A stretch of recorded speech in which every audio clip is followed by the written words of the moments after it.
Halo Sobat Jokpro, balik lagi bareng Billy Viali di Ngobar episode 12. Oke, hari ini kita kedatangan tamu yang sangat spesial, mas-mas ganteng pula, pengusaha muda. Kita langsung sambut aja. Di sini ada Mas Arya Wiratama. Halo guys, halo Mas. Jadi Billy. kalau mau sapa teman-teman Sobat Jokpro. Oke, Sobat Oke. Jokpro, halo. Halo Sobat Jokpro. Oh sorry, cut. Lanjut nggak apa-apa. Oh gitu. Eh. Ya udah, oke.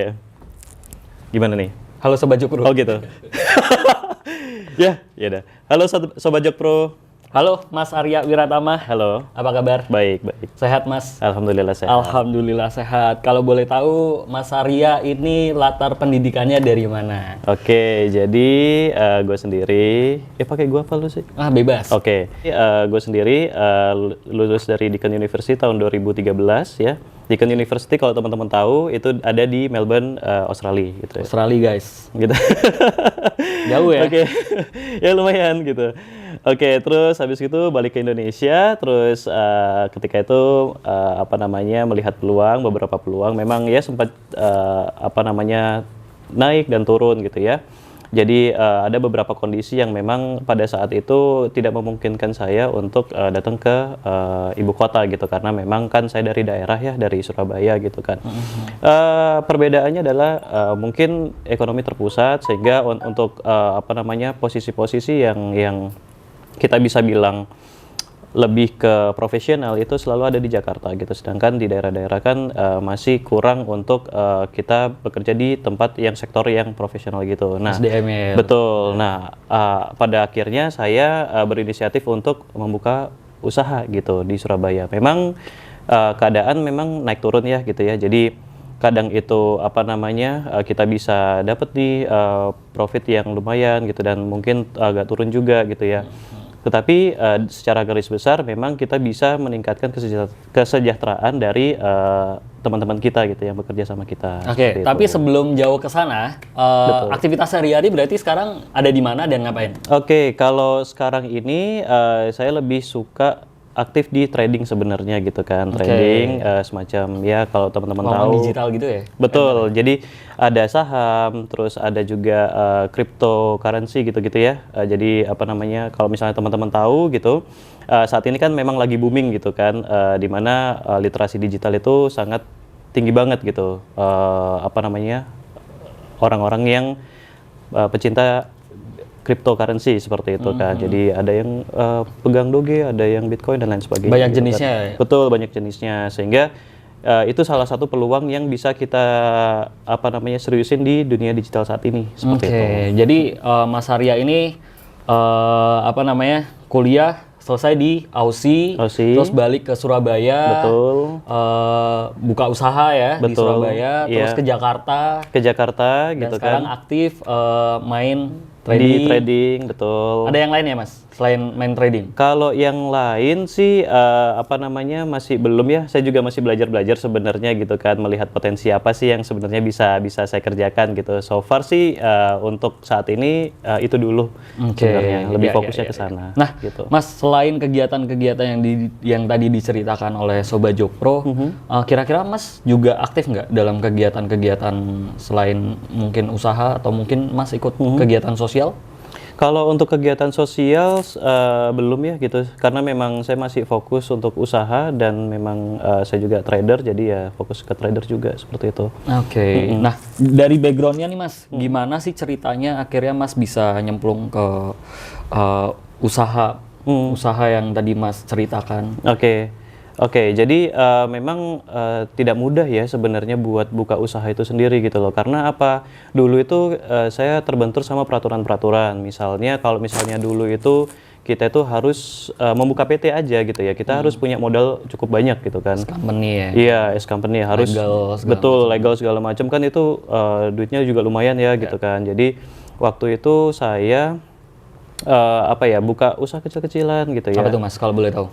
Banyak sih sebenarnya. Jadi ya banyak jatuhnya juga sebenarnya gitu. Jadi awal-awal dulu itu saya buka pengolahan limbah ya, pengolahan limbah plastik dan kertas gitu. Jadi kita itu beli dari suatu perusahaan gitu kan, limbah-limbah itu kita olah lagi, kita daur ulang gitu ya. Jadi kalau untuk yang plastik itu jadi biji plastik gitu loh. Nanti kita jual lagi ke perusahaan yang lain supaya dibuat seperti kayak kalau misalnya Mas tahu kursi, terus meja dan lain sebagainya seperti itu. Plastik HDPE ya kurang lebih. Ya, terus habis itu yang kedua untuk yang kertas sendiri kita jual ke perusahaan pengolahan kertas gitu. Kalau di Sidoarjo Mas pasti tahu lah gitu kan. Yang terbesar gitu ya. Gitu. Jadi kita kirim ke sana gitu kan. Nah, tapi selama berjalan itu pasti kan ada naik turunnya juga karena di usaha daur ulang itu kan kita apa namanya untuk mengolah itu kan pasti menggunakan minyak ya, minyak apa sih solar gitu ya. Jadi pasti ada naik turunnya di situ. Nah, terus selama berjalan 1,5 tahun itu pun gagal gitu kan, karena memang mungkin kita nggak kuat di apa namanya perputaran duitnya gitu ya, gitu dari modalnya capex dan opex kayak gitu. Terus setelah itu apa down gitu, terus saya buka lagi tuh mungkin agak apa namanya tradisional, yaitu jual beli kambing gitu ya. Ini berarti usaha kedua ya? Usaha kedua, usaha kedua jual beli kambing. Jadi kalau kambing itu juga seasonal juga nih gitu kan. Jadi yang seasonalnya itu kalau dulu ada akiko gitu kan seasonal kan. Terus habis itu Idul Adha gitu kan. Hari besar. Betul. Itu pun juga saya kerjasama dengan pemilik dari kambing-kambing itu gitu ya. Jadi untuk kita olah lagi gitu. Maksudnya kita jualkan ke end user gitu ya. Jadi kita apa nyari tanah gitu kan. Terus kita sewa gitu kan. Terus ketika udah Idul Adha H-2 minggu itu biasanya kita udah naruh apa namanya kambing-kambing kita di sana gitu. Terus baru kita jualkan. Nah, terus habis gitu itu pun gagal gitu karena ya lagi-lagi gitu kan OPEX dan APEX itu nggak seimbang gitu. Terus habis gitu ketiga itu sempat buka catering. Kita buka catering. Terus itu pun juga banyak failed-nya juga gitu kan. Udah kita jualkan, pemasarannya udah bagus, tapi ternyata banyak review-review, oh ini kurang sedap, ini segala macam gitu kan. Akhirnya gagal lagi gitu, karena mungkin modalnya juga, wah gitu kan. Gitu, oke. Terus habis itu agak tradisional lagi, kita jual beli buku gitu kan. Itu juga banyak ya, banyak, banyak. Empat. Terus yang kelima itu jual brankas. Brankas apa nih? Brankas Sigur. Iya, iya. Kalau misalnya Mas tahu kan banyak apa ukurannya ya. Jadi yang besar gitu kan biasanya untuk nyimpan dokumen, bisa untuk nyimpan emas dan lain-lain gitu ya. Terus ada yang kecil juga gitu kan untuk nyimpan dokumen-dokumen resmi kayak gitu-gitu gitu. Itu pun juga dari sisi penjualan juga kurang gitu kan. Terus habis gitu nyoba apa namanya travel 5 guys 5 gitu kan 5 travel haji dan umroh gitu kan. Mungkin orang nggak percaya gitu kayak apa namanya ini bener gak sih gitu, ini bener gak sih gitu, karena memang saya kerjasama juga sama travel gitu, jadi ibaratnya white labeling lah ya gitu kan.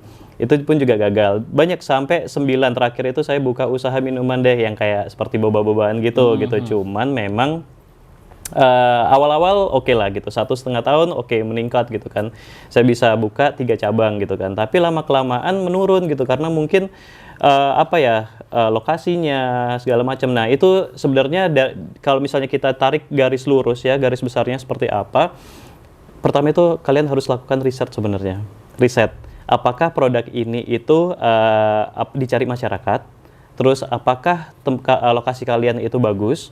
Ketiga, apakah dari harganya itu kompetitif gitu sebenarnya. Itu yang perlu kalian olah lagi gitu. Yang kalian harus cari tahu itu gimana sih gitu untuk menjual satu produk ini gitu.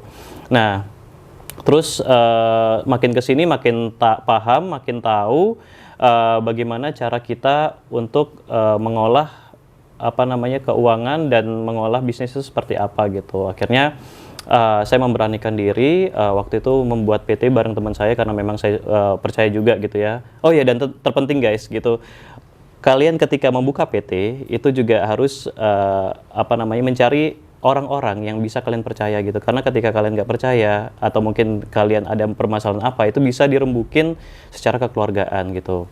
Itu sih sebenarnya yang esensial dari usaha. Karena ada beberapa teman gitu ya, dia buka tapi mungkin setahun 2 tahun itu bakal turun lagi gitu karena mungkin ada trust issue di situ gitu, mungkin yang partnernya itu nilep duit gitu ya gitu, atau mungkin seperti apa gitu kan, pasti ada permasalahan-permasalahan seperti itu gitu. Nah kalian mungkin bisa mencari partner bisnis yang memang kalian percaya seperti itu. Modal sosialnya harus bagus. Harus bagus gitu, karena memang tidak mudah gitu bikin usaha gitu ya. Sebenarnya itu. Mas, boleh nggak diceritain pengalaman susah senengnya dari ini tadi buka usaha sampai 9 kali. Betul. Ini ya beda-beda. Beda-beda. Nah, ini susah senangnya gimana?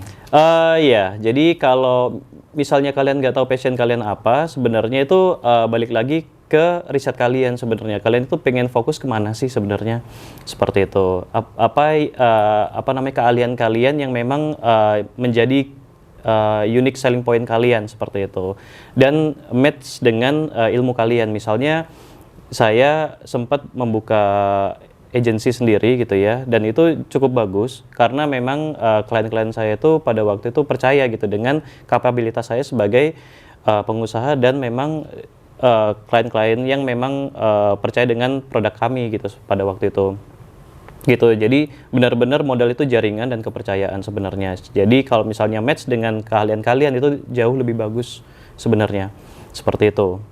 Terus ada beberapa hal yang kalian juga perlu ketahui untuk mengolah keuangan seperti itu. Kalau kalian salah dalam mengolah keuangan, maka pasti akan berdampak ke depannya seperti itu. Itu sih. Oke. Nah, dari cerita Mas Arya juga, mungkin Mas Arya juga lebih senior daripada saya. Jadi mungkin mengalami juga ya di era-era pemerintahan sebelumnya dan sekarang. Betul. Nah, Mas Arya sendiri sebagai pengusaha muda merasakan nilai yang positif nggak di saat era kepemimpinan Pak Jokowi? Oke, jadi gini, saya juga baru tahu ya kalau ada beberapa peraturan yang memang diubah gitu kan. Yang contohnya gini, kalau kalian buka PT untuk saat ini itu ternyata bisa satu orang gitu, nggak harus 2 orang.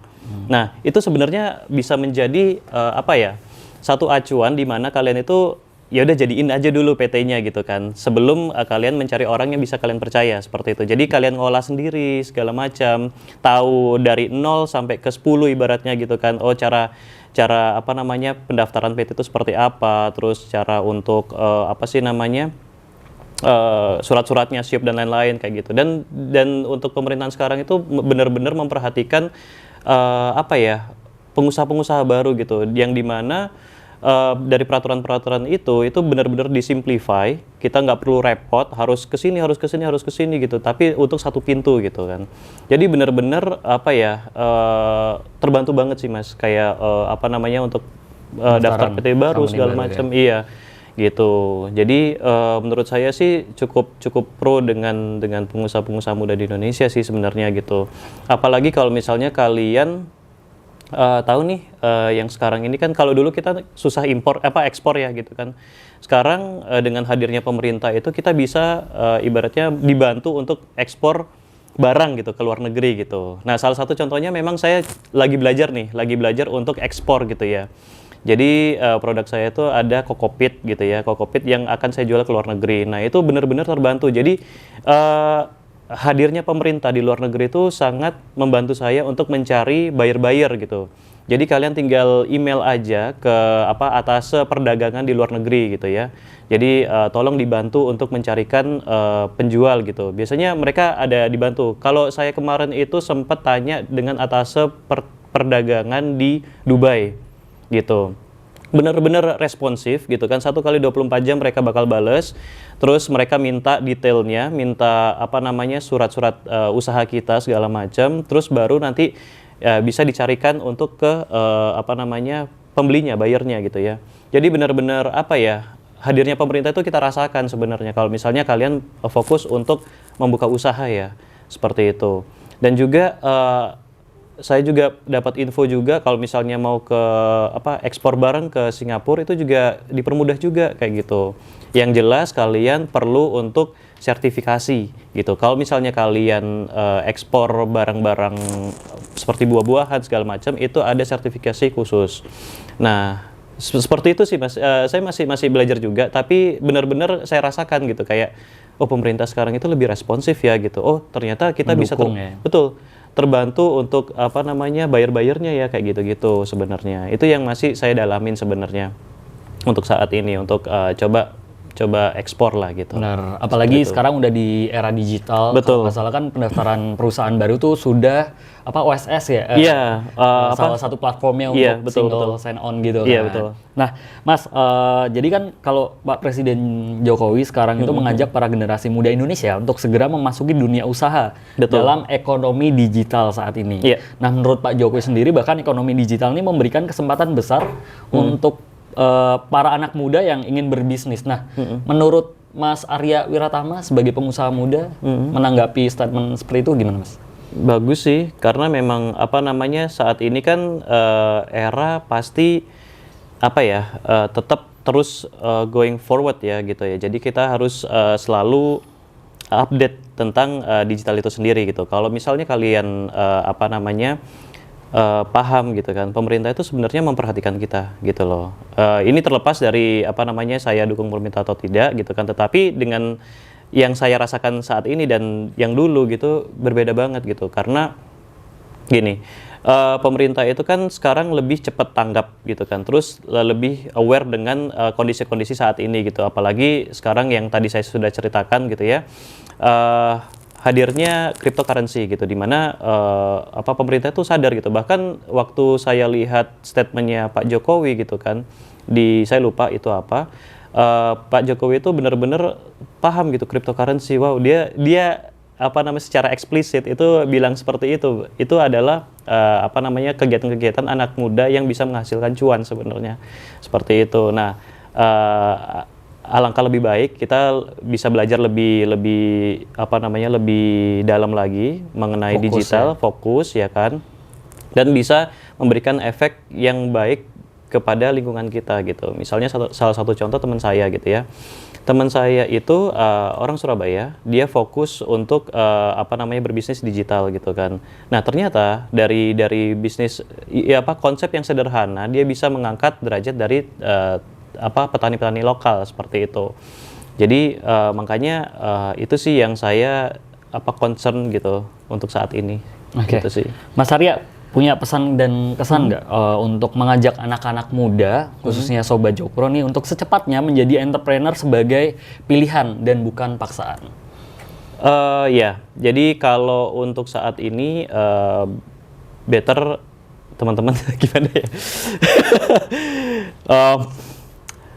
Sorry, bisa diulangin? Oke, jadi Mas Arya punya pesan dan kesan nggak untuk mengajak anak-anak muda secepatnya untuk menjadi entrepreneur sebagai pilihan, bukan keterpaksaan? Oke, teman-teman, zaman kan pasti tetap berjalan dan peluang-peluang itu pasti akan berubah sewaktu-waktu gitu dan kan. semakin banyak. Betul.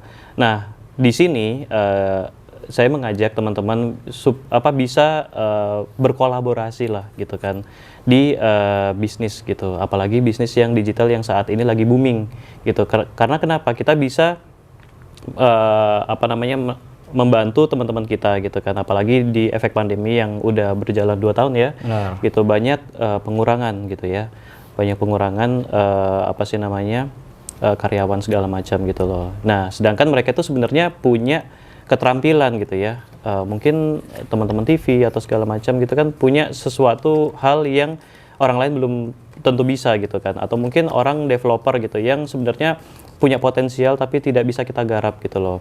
Nah, makanya itu saya mengajak teman-teman buat bisa berkolaborasi dengan at least dengan lingkungan terdekat gitu ya, untuk membuat usaha gitu. Karena apa? Pertama, efeknya adalah bisa mengangkat derajat orang.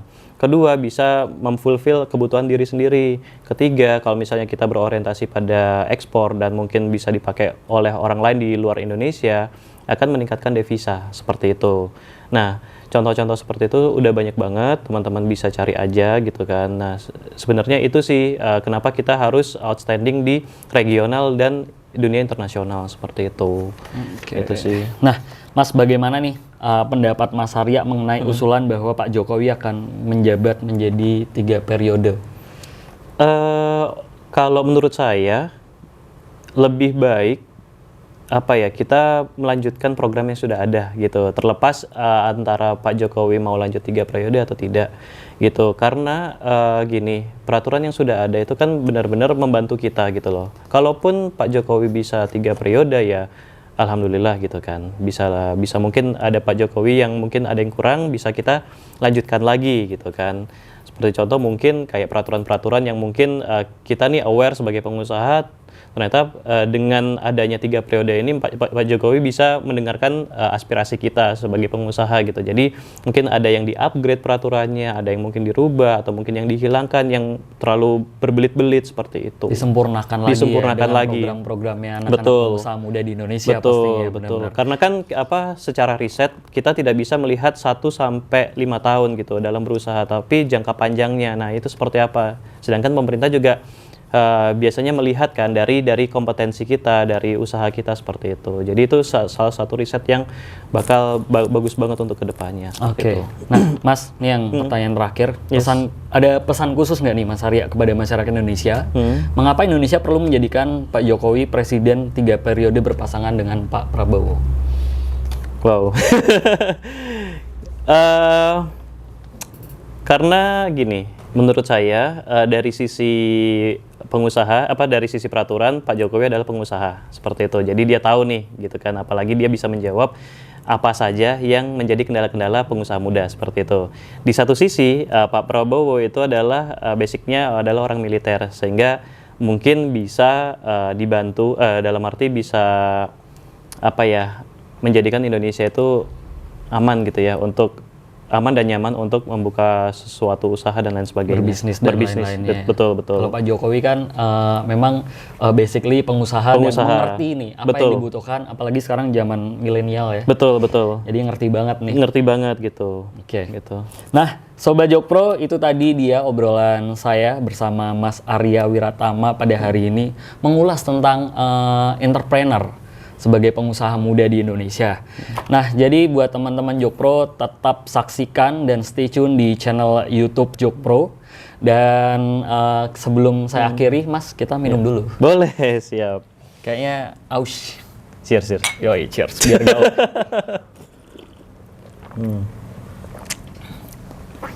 Dan berhubung Mas Arya juga hadir di studio Jokpro 2024, saya mau ajak yel-yel, mau nggak? Boleh. Oke, jadi Sobat Jokpro, Persatuan Indonesia itu 3 kali. Kalau Jokowi yes, polarisasi no.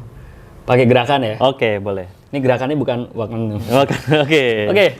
Langsung aja. 1, 2, 3. Jokpro, Persatuan Indonesia. Jokpro, Persatuan Indonesia. Jokpro, Persatuan Indonesia. Jokowi yes. Polarisasi no. Oke teman-teman, sampai jumpa di Ngobar episode selanjutnya. Tetap stay tune di channel YouTube Jokpro 2024. Jangan lupa like dan subscribe. Oke, bye. Sampai jumpa. Sampai ketemu lagi. Bye.